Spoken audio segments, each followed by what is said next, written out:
എല്ലാ പ്രിയപ്പെട്ട പ്രേക്ഷകർക്കും നമ്മുടെ പുതിയ വീഡിയോയിലേക്ക് വീണ്ടും സ്വാഗതം. ഇത് ബ്ലാസ്റ്റേഴ്സ് സോക്കർ. ഇന്നലത്തെ മത്സരത്തിൽ ചെന്നൈയിൻ എഫ്.സിയെ 1-നെതിരെ 3 ഗോളുകൾക്കാണ് ബ്ലാസ്റ്റേഴ്സ് തകർത്തത്. എന്നാൽ ഇന്നലത്തെ മത്സരത്തിൽ വമ്പൻ മാറ്റങ്ങളോട് കൂടിയാണ് ബ്ലാസ്റ്റേഴ്സ് ഇറങ്ങിയത്. ആദ്യ 11-ൽ ബ്ലാസ്റ്റേഴ്സിന് വേണ്ടി എല്ലാ മത്സരങ്ങളിലും ഇറങ്ങിക്കൊണ്ടിരുന്ന ബ്ലാസ്റ്റേഴ്സിന്റെ മൊറോക്കൻ സൂപ്പർ താരമായ നോവാ സദോയി ഇന്നലത്തെ മത്സരത്തിൽ ആദ്യ 11-ൽ ഉണ്ടായിരുന്നില്ല. എന്നാൽ എന്തുകൊണ്ടാണ് താരത്തെ ആദ്യ 11-ൽ നിന്നും പുറത്താക്കിയത് എന്നുള്ളൊരു ചോദ്യം ഇന്നലത്തെ മത്സരത്തിന് ശേഷം ബ്ലാസ്റ്റേഴ്സിന്റെ പരിശീലകനോട് ചോദിച്ചിരുന്നു. എന്നാൽ ഇപ്പോൾ അതിന് കൃത്യമായ മറുപടി തന്നെ അദ്ദേഹം പറയുന്നുണ്ട്. എന്തായാലും അദ്ദേഹത്തിൻ്റെ വാക്കിലേക്ക് കടക്കും മുമ്പ് നമ്മുടെ ചാനൽ കണ്ടുപോകുന്ന ഏകദേശം 80% പേരും ചാനൽ ഇതുവരെയായിട്ടും ഒന്ന് സബ്സ്ക്രൈബ് ചെയ്തിട്ടില്ല. അതുകൊണ്ട് തന്നെ ദയവായി എല്ലാവരും നമ്മുടെ ചാനൽ ഒന്ന് സബ്സ്ക്രൈബ് ചെയ്തിട്ട് വീഡിയോ കാണാൻ ശ്രദ്ധിക്കുക. അപ്പോൾ നമുക്ക് നേരെ വീഡിയോയിൽ തന്നെ കടക്കാം. എന്നാലും എന്തുകൊണ്ടാണ് നോവാ സദോയിയെ ഇന്നലെ ആദ്യത്തിൽ നിന്നും പുറത്താക്കിയത് എന്നുള്ള ചോദ്യത്തിന് ബ്ലാസ്റ്റേഴ്സിൻ്റെ പരിശീലകൻ പറയുന്നത് ഇങ്ങനെയാണ്.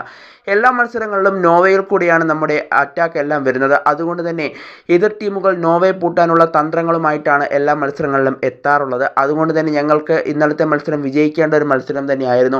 അതുകൊണ്ടാണ് അവിടെ നോവയെ മാറ്റിക്കൊണ്ട് മറ്റൊരു പ്ലെയറിനെ ഇറക്കിയത് എന്നുള്ളൊരു കാര്യമാണ് ഇപ്പോൾ ടി.ജി. പുരുഷോത്തമൻ വെളിപ്പെടുത്തുന്നത്. ഇന്നലെ വിജയിക്കേണ്ട മത്സരം തന്നെയായിരുന്നു. എന്തായാലും നോവയെ പൂട്ടാൻ എതിർ ടീമുകൾ എന്തായാലും തന്ത്രങ്ങളുമായി വരുമെന്നുള്ള കാര്യം ഉറപ്പായിരുന്നു. അതുകൊണ്ടാണ് അവിടെ ഒരു മാറ്റം വരുത്തിയത് എന്നാണ് അദ്ദേഹം പറഞ്ഞത്. എന്തായാലും ഗതികേട് കൊണ്ടാണ് അങ്ങനെ ചെയ്തത് എന്നാണ് അദ്ദേഹം ഇപ്പോൾ പറയുന്നത്.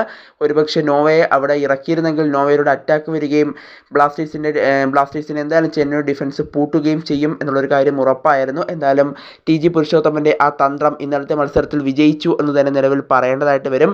എന്തായാലും നോവാ സദോയിയെ മാറ്റിയതിൻ്റെ പ്രധാനപ്പെട്ട കാരണം അദ്ദേഹത്തിലൂടെ അറ്റാക്ക് നടത്തുമ്പോൾ എതിർ ടീമുകൾ അദ്ദേഹത്തെ എന്തായാലും പിടിക്കാനെത്തും. അതുകൊണ്ടാണ് അങ്ങനെ ഒരു തന്ത്രം അവിടെ ചെയ്തതെന്നാണ് ഇപ്പോൾ ബ്ലാസ്റ്റേഴ്സിൻ്റെ പരിശീലകനായി ടി.ജി. പുരുഷോത്തമൻ വെളിപ്പെടുത്തുന്നത്. കൂടാതെ നോവാ സദോയി മികച്ചൊരു താരം തന്നെയാണെന്നും ഇപ്പോൾ ടി.ജി. പുരുഷോത്തമൻ എടുത്തു പറയുന്നുണ്ട്. എന്തായാലും നോവാ സദോയി അടുത്ത മത്സരത്തിലൊക്കെ ആദ്യ 11-ൽ ഉണ്ടാകുമോ എന്നതൊക്കെ നമ്മൾ കണ്ടറിയേണ്ട ഒരു കാഴ്ച കൂടിയായിരിക്കും.